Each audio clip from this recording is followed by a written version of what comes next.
A Andréa Sadi, repórter, super bem informada, né, sobre os bastidores de Brasília, publicou ontem essa reportagem aqui.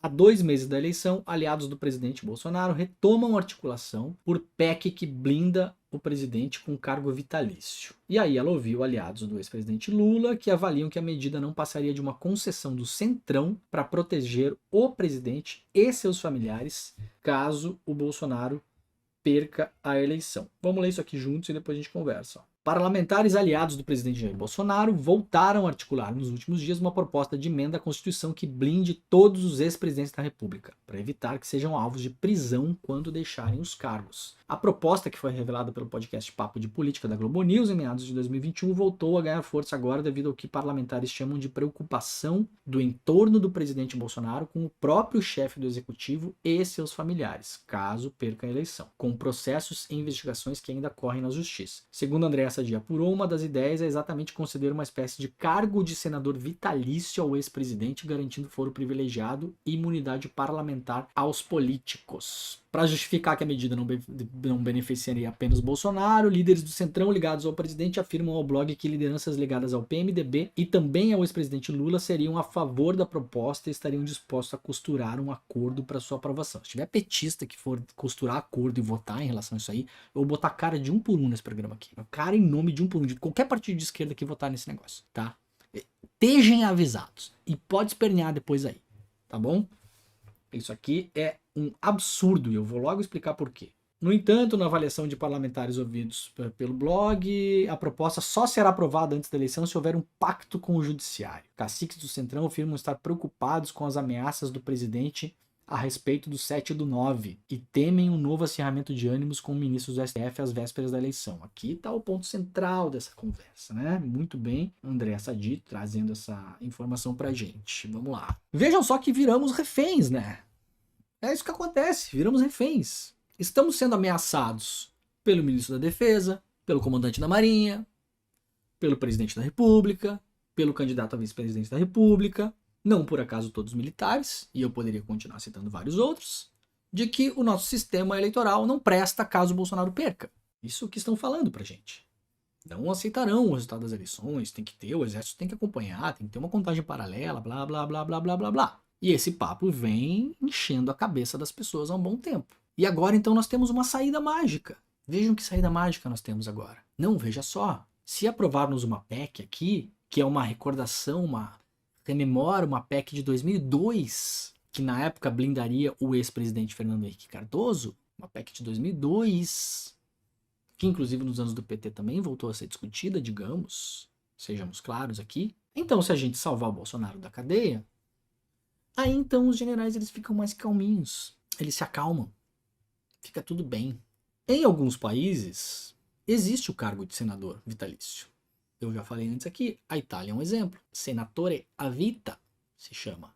E é quase uma condecoração, né, a pessoas muito importantes na sociedade, que prestaram grandes serviços, que o Estado italiano acredita que faria bem para o debate público que elas permanecessem no Senado. Essas pessoas, notadamente, são ex-presidentes da República e alguns historicamente, foram nominados mediante votação para tornarem-se senadores vitalícios. Acontece que eles seguem protegidos por imunidade parlamentar por conta de coisas que dizem e fazem durante a vigência do mandato que tenham relação com a política. O que a gente fala sobre o Jair Bolsonaro todos os dias aqui não tem relação com a política. Vamos esquecer mais um crime de responsabilidade, que esses aí já devem ter uns 40, né? Deve ter uns 40 já. Eu tô falando de crime comum. Continuidade da investigação das rachadinhas. O que é rachadinha? Empregar dezenas de pessoas nos gabinetes da família Bolsonaro, não só do gabinete do Flávio, e tomar o salário delas. Isso é crime. A investigação, inicialmente, é em cima do Flávio, mas os personagens, eles transitaram entre gabinetes do Flávio e do Jair, inclusive funcionários fantasmas do gabinete do Jair em Brasília, que nunca pisaram em Brasília. É o caso célebre e conhecido da Natália, a filha do Queiroz, que era funcionária do gabinete do Jair em Brasília e jamais teve sequer crachá para entrar na Câmara dos Deputados em Brasília. Tudo indica que era uma funcionária fantasma, que jamais trabalhou na vida. Para quem ia o salário de Natália? Para o bolso de quem? Agora há um livro na praça da Juliana Dalpiva chamado O Negócio do Jair. Assim que eu receber ele aqui, eu lerei e comentarei ele no programa, que fala em caixas de dinheiro vivo na casa dos Bolsonaro.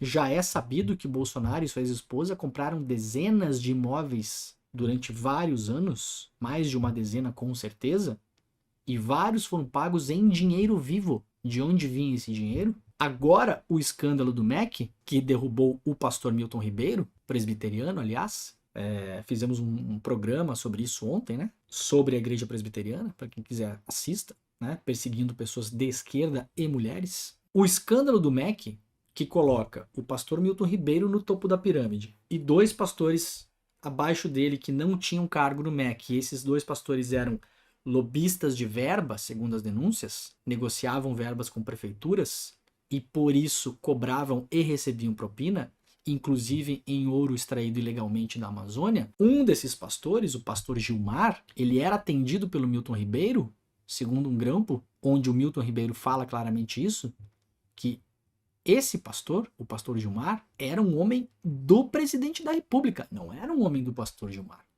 Essas coisas todas serão investigadas ou não? Isso é justiça comum. Isso é justiça comum. Isso não tem a ver com coisas que você fala pelo seu mandato, durante a vigência do seu mandato, e que tem a ver com a sua política. Então, mesmo que vá lá, consiga se passar essa estupidez, porque além de tudo, eu não desejo que o Bolsonaro seja senador vitalício. Eu desejo que ele desapareça da face da terra.